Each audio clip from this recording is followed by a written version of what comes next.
Morning neighbor, good morning neighbor. Hi, my name is Joshua Macey.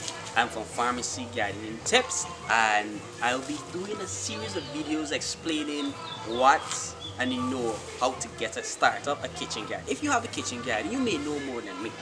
But I'm here to tell you what I know, and you could tell me what you know too. So, when it comes to having a kitchen garden, there are 6 things I focus on.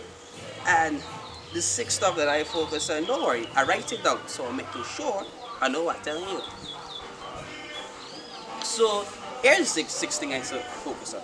One, site selection, water management, seed and seedlings, protection, fertility, and design of the garden.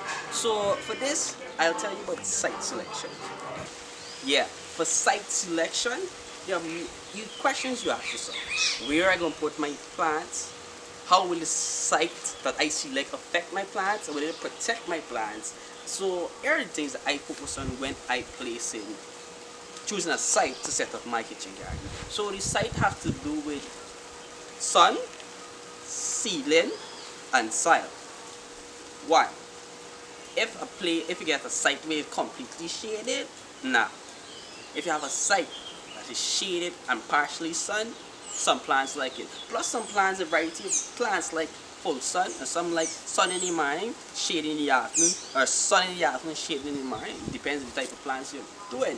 So, and if you do not have any, like no mud or nothing, and you can't reach it yet, you can still plant.